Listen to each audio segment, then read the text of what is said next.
Hello everyone, it's video blog time.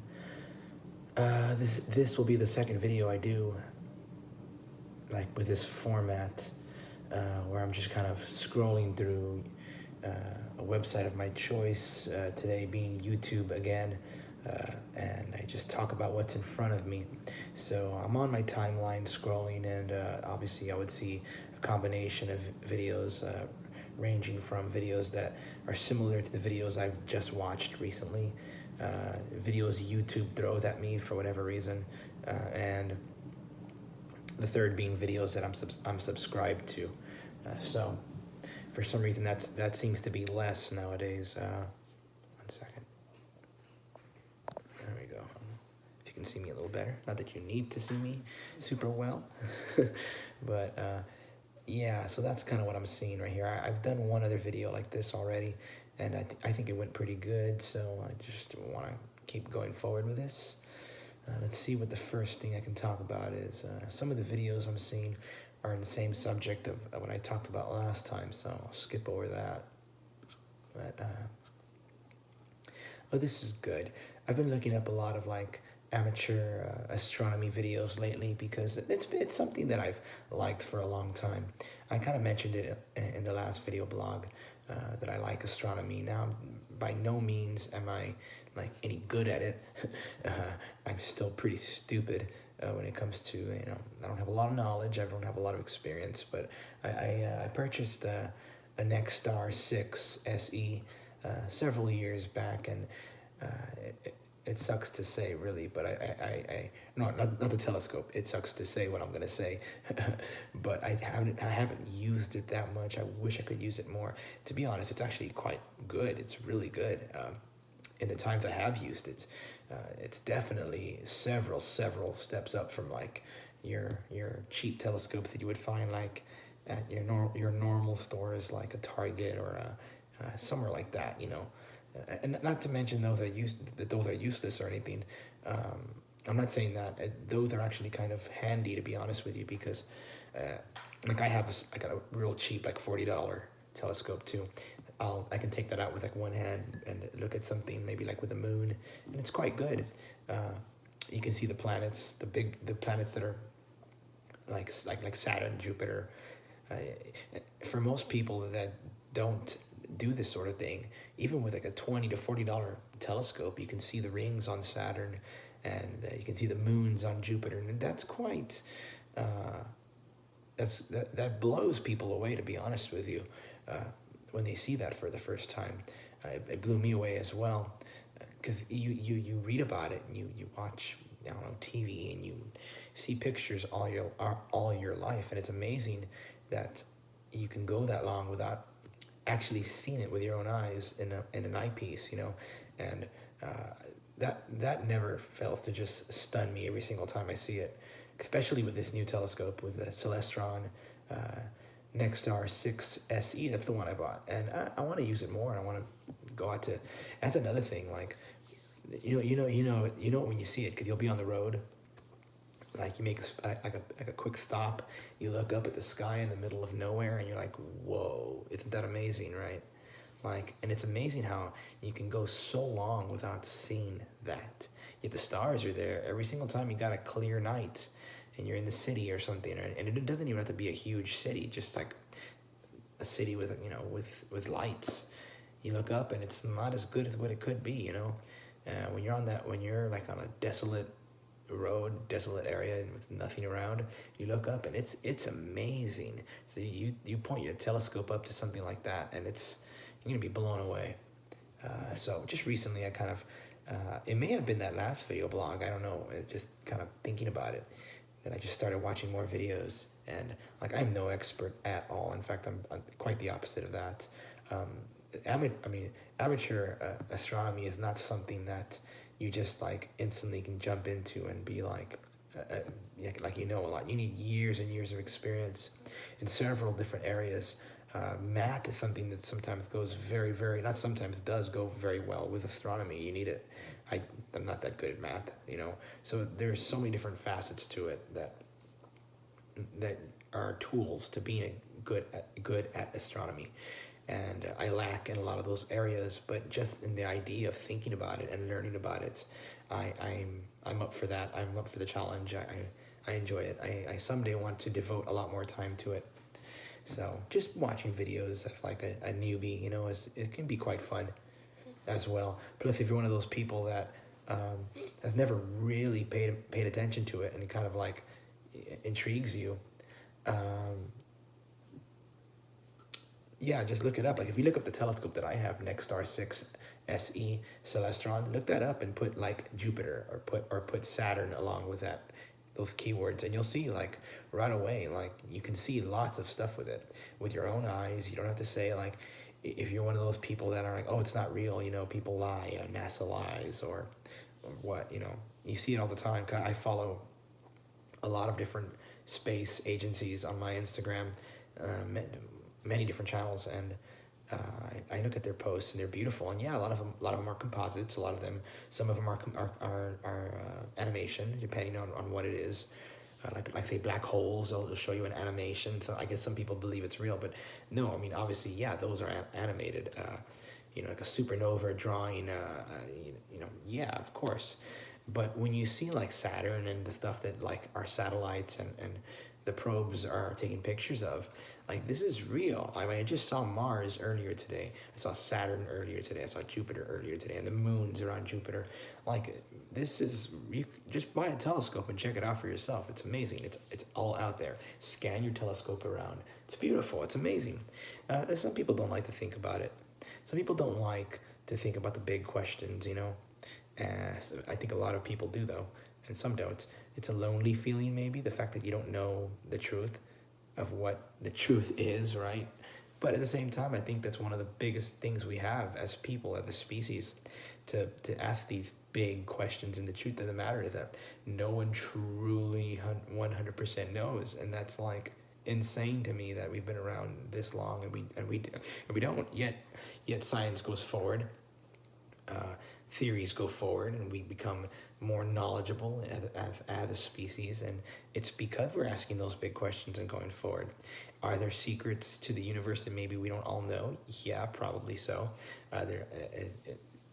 Like I said on the last video, I don't know where, if it's more just transparency or things that, yeah, are classified or stuff like that. No, I don't. I know we don't know everything, but I do know that when you look up at night, I know what I see. I know what I see through my eyepiece, and I weigh out what I know and what I believe is the fact that the universe is absolutely massive.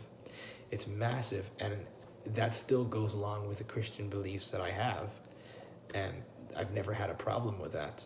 I think a lot of Christians don't have a problem with that, and in fact, I would say the majority do not.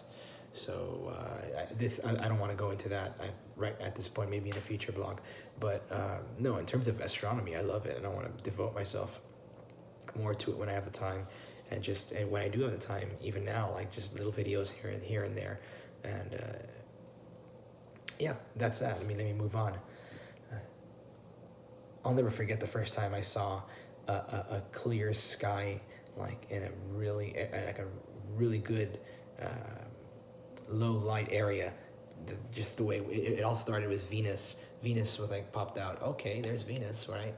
Okay, okay. By the time I knew it, like an hour into the sunset, the sky was so lit by stars. I'd never seen anything like that. It's unbelievable, and it's so crazy that we can go that long without seeing something like that. Something that's just there always, you know?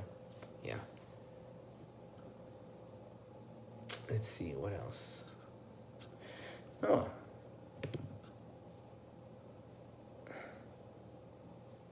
Well, this is turning subjects like completely 180. I'm gonna turn it on its head.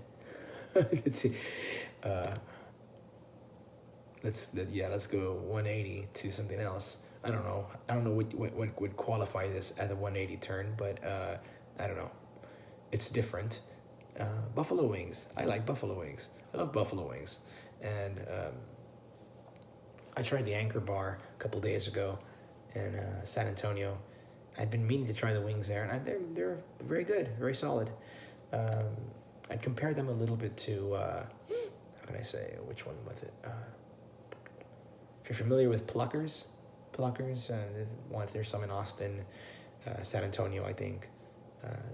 Very similar in my opinion. I didn't try their macaroni, but the wings were solid. I'd go back for sure. I like the wing sauce, the hot wing sauce. Not the hottest one, but just kind of like the solid hot sauce. So I grew up, my mom would make wings every now and then. And I mean, she made wings really good, but I never cared for them too much because they would always make them with teriyaki sauce. So I always thought that wings and teriyaki sauce were just like a thing, and they are. But I never tried, these so-called buffalo wings, and I started hearing about them. And then I remember, like, my wife took me to Wingstop for the first time, I think, like in 2007, 2008. I'm like, I don't really care for wings, but okay, we can go. And I tried them with the original hot buffalo sauce, and it was like instant. I was like, whoa, this is good. And I can say it's pretty fair to say I got rather addicted to eating buffalo wings. I still quite am. I try to control myself. My wife is like, you just want to eat buffalo sauce or buffalo wings. I'm like, yeah, it's probably true. I try to change the side up and try to like stick to ones that are a little less fried, but I need to work on that, to be honest. But anyways, it's gotten me fairly knowledgeable on wings and just the different kind of wings that exist, and some of the places I've been to obviously are kind of more in my area, so there's no real need in talking about them too much. Well, like for example, there's one called Wing Barn in my area. Really good wings, some of my favorite. What else? The best wings I've ever eaten were in Memphis, Tennessee, Beale Street. Now, I can't tell you the name of the place. I even look it up. I look it up, the pictures of Beale Street, and I just can't find the restaurant. It's still there, though. I know it's still there. Well, I mean, I went a few years back, and it was still there from the first time, which was like 6 years ago, and then I went again like a couple years later, and it was still there, so I think it's still there. But it's across the street from the Pig restaurant, which is, I believe, let me see. Let me see if I can. I know I won't be able to find it, but let's see. What is it? The Pig on Beale Street. Now, this is not where the wings were, but it's across the street from it. And I believe it's got yellow, like it's a yellow, the color of the sign is yellow and red, I think.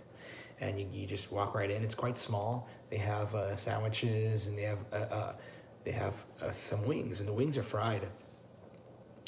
And they're like little like KFC kind of like coated wings, and the sauce is kind of runny, but it's got like a real lemon little zest to it that I don't know. It's just by far my favorite wings, and you get it with mac and cheese, and yeah, man, I want to try those again one day. So if for some reason you know what that is, let me know the name of it. It's across the street from Pig, yellow red sign, and they have wings. Yeah. It's that place on Beale Street, Memphis, Tennessee. I really enjoyed going to Memphis. Really cool, man. I want to spend some more time there.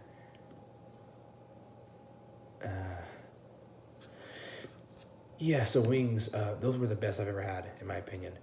But in terms of like the big chains that we all know about, like your Buffalo Wild Wings, Wingstop, what else? Like KFC, not KFC. Well, I guess KFC does have them. I saw a video on YouTube where these guys, they try them out. Now let me get the name. That way I just don't like not steal, but like talk about the video without giving them any sort of credit.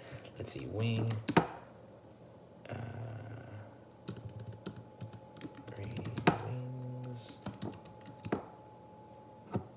Let's see if this will make it come out. It's a very big channel. Here it is. It's the blind hot sauce taste. Oh no, not this video, but it's the same. It's the same channel. Let me see. It's how good are we? Good Mythical Morning. Yeah, they have a video where they test out all the wings, and I watched it just about a week ago, and so yeah, it's the video that it's their video, which I can't find for some reason right now. They're showing me like a hot sauce taste, which I haven't seen. I'll watch that video too. But they have one with wings, and they try all the different wings from the ones I just mentioned and more. It's also KFC. It's also, I believe Hooters. I believe it's a Wing Street, which is Pizza Hut, and they rate them, right? And it got me thinking, like, well, what would I rate like these same places? Because well, I'm a fan of wings, and it's pretty similar actually to how theirs came out. To be honest, I think Wingstop is the best in my opinion of those big ones that I mentioned. I'd have to say Buffalo Wild Wings probably right under. I don't go there too much. I don't like the way. First, Buffalo Wild Wings have a strange way of.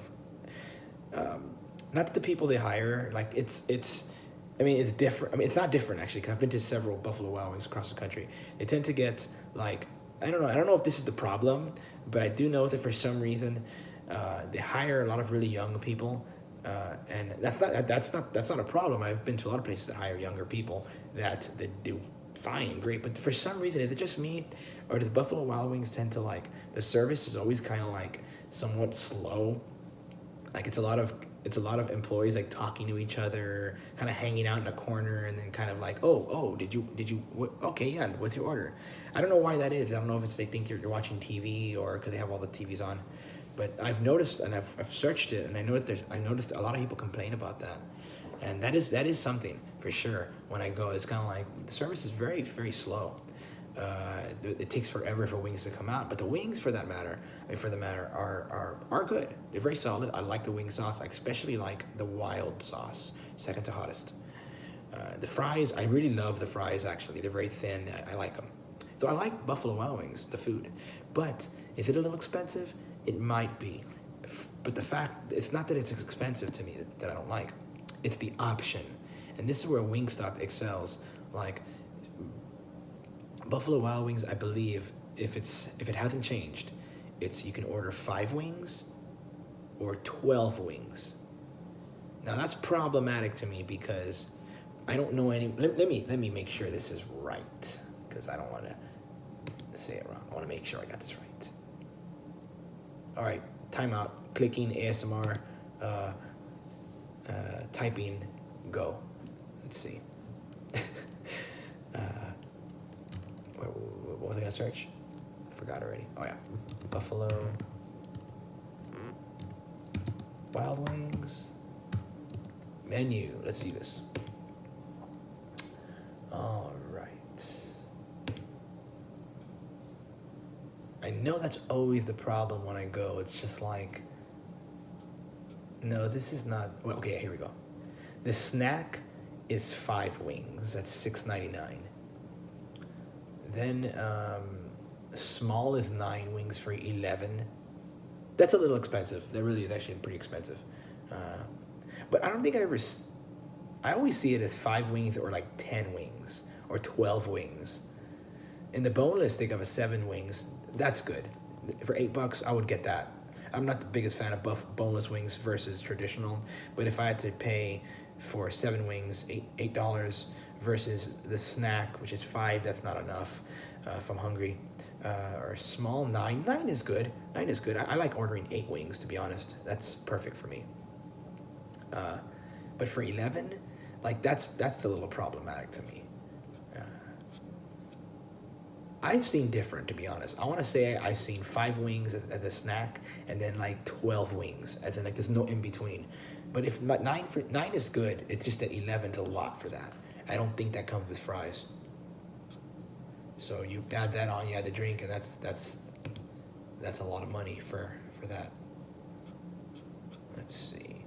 Anyways, versus Wingstop, that gives you a 6-wing combo, an 8-wing combo, and a 10-wing combo. Like they got you beat there. I mean, that's a way better deal there. And I believe you can add 5 on for like a certain amount. It's cheap. Then you can do a eat for 2 for like a 2 drinks, and it's just so much more option. And you can get beans instead of fries, which I do sometimes. Yeah, and then let's talk about the food. I think the Wingstop wings are a little better than the Buffalo Wild Wings. A little juicier, a little bit thicker. I don't like huge wings. I don't have to like bite a wing just to freaking get to the wing. You know what I mean? If that makes any sense. But Wingstop's gotten a really, really good combination of that. The fries, you don't have to get it with that sugary salt stuff. You can get it however you want. You can get it without it. So the only thing about Wingstop that's kind of like a little like, okay, maybe they need to fix this. They don't have a good unsweet tea. They use that machine that has like an assorted tea, kind of Nest tea, kind of, don't quote me on which one, but it's one of those. And they do have an unsweetened version, and it's kind of like water. But for the most part, if they had a better tea, it would just be like, I would never go anywhere else. But yeah, it beats it for me. It beats all the rest of them too. Like Wing Street's good from Pizza Hut. I actually really like it. And I used to work at Pizza Hut. You know, you learn something new about me all the time. I used to work at Pizza Hut, and I used to always say, the fryer, the Wing Street fryer is Wing Street. Like, oh right, I work at Pizza Hut. Oh, by the way, come back over here, check out the, not that I ever did that, but this right here, this is our fryer.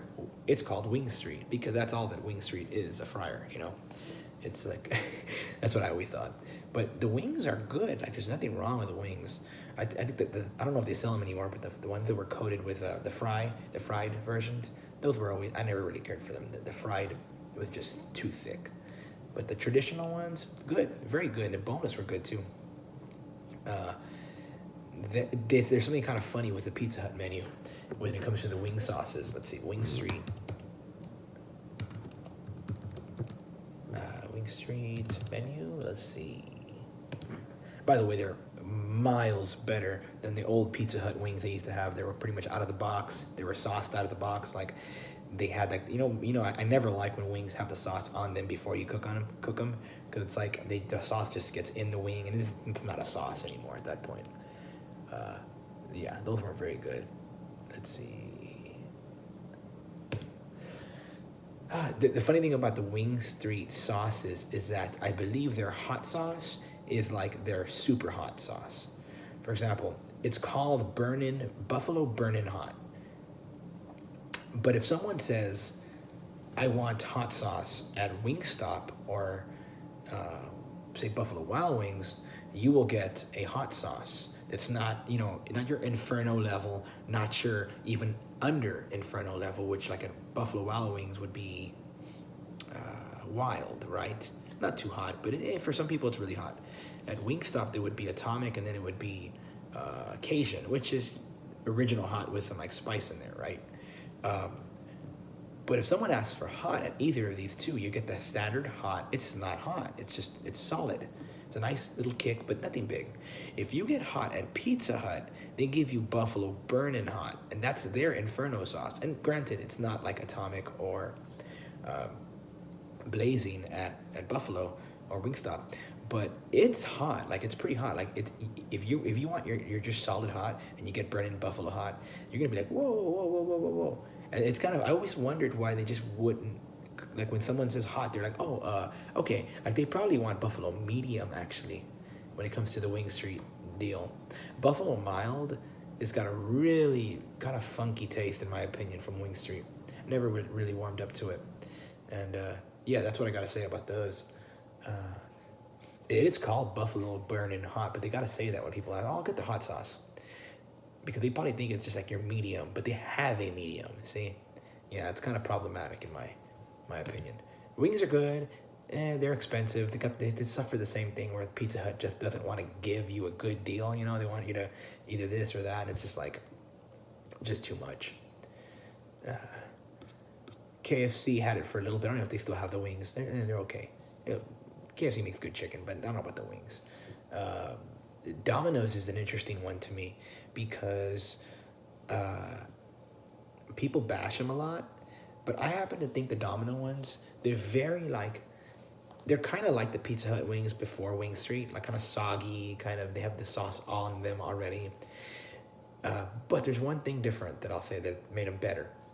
Make them better. There's a little smoky flavor to the ones at Domino's. And actually, if you eat the wings by themselves, and by the way, they have a good buffalo sauce too that you can dip.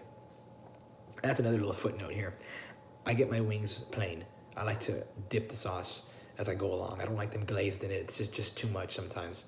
And sometimes it's too little, too much. I'd rather just get the bowl of the sauce and do it myself.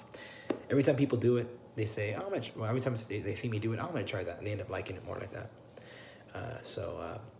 when it comes to let's say KFC, Domino's, get the sauce on the side. It's quite good, but I think the wings are actually better than people say because, and here's the reason. They go very well with their pizza. That's how they're good. Alone, pound for pound, to all these others, no, they get stomped. But with the pizza, I think they actually go really good because they're the smoky flavor to them. They're kind of a little mushy, and it goes really well with that kind of a. The Domino's has a very dry, kind of cheesy crunch when they're made fresh and nice, and I like that. They're delicious pizzas.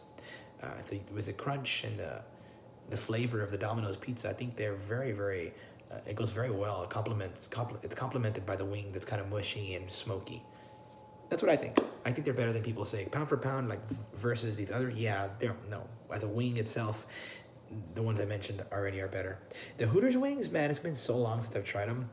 I have tried them. They give them with the full wing. I don't think they cut them. So it's like you order 4 and it's 8. You know, they're good. I never remember being too sold on the sauce though. I think that was it from the ones that those guys tried. In terms of the wings that everybody knows, that are just nationwide. I may be missing one, but I'm not too sure. Anyways, I like wings, and it's kind of a funny thing. And if you're like a wing connoisseur, it's one of those things where you see a menu, and you're like, you could be at an Italian restaurant, or you could be like at an American food kind of restaurant with burgers, or all the places that tend to have wings, or maybe even like a gourmet, but in the appetizers you see those wings. Isn't it one of those things where if you haven't tried them yet, you're kind of like, man, there's so much good food, but I want to know, how are they?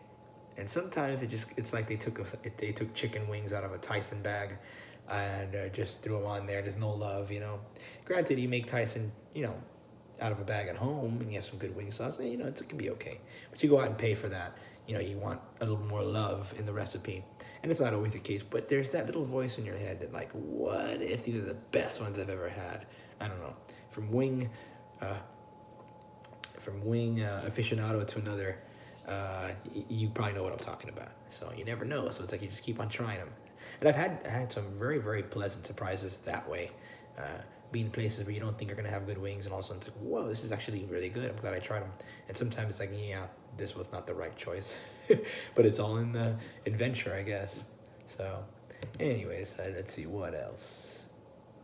I spent a lot of time talking about wings and astronomy. I'll try to end this off with one more subject.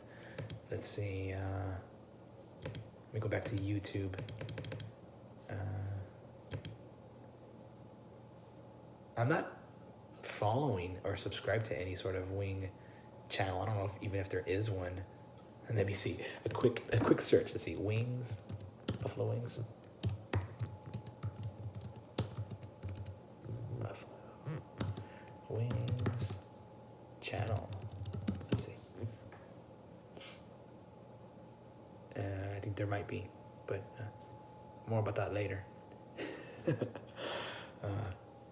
I'm not that good with the Inferno level sauce. I can eat a few usually in that top level. I have gotten a lot better in my tolerance for heat. I usually settle right at the second to hottest sauce, and I can eat that like the whole meal. For some reason, Atomic at Wingstop though, I've kind of gotten used to it. It doesn't do much to me unless I glob it on or something. Let's see what else. Oh, Disney World. Disney World's a good topic to end with. It's cheery and happy. I never went to Disney World. I went with my wife like 8 years ago, 2010 for the first time. And we didn't go with kids. And I remember when we went, we're like, it'll be fun, It'll be fun. We'll have fun at Disney World. We love Disney movies, so it'll be fun. Well, we weren't really prepared for the fact that we were going to absolutely love it. I mean, and Disney World's funny because it's like, it's not something that hits you like instantly when you go with adults. If you go with a kid, I suppose it's different, but when you're an adult, and from what I've seen over the years of kind of people talking about it, it doesn't hit you instantly. Of course, seeing that castle kind of does hit you instantly, but Cinderella's castle, right? when you walk into Magic Kingdom. But there's something about a couple days there at Disney World, and you're like, all right, the atmosphere is just kind of like fun. People are smiling. It's not like the real world. It's just there. It's just why you're there. You know, it's part of their customer. You know, the customer's always right. Gotta treat the customer with respect and just you know, wishes come true sort of thing. You know. But there's just something about that. After a while, it just gets like you're almost, and I hate to even say this, but you're almost like high on whatever it is they throw out there. Like whatever it is, you're just addicted after a couple days. And isn't there a smell on the rides? Like there's something about the rides. Like they can be the silliest thing in the world. Like let's say the Imagination one with Imagine. What do they call it? I can't think right now. What's the name of the little dragon?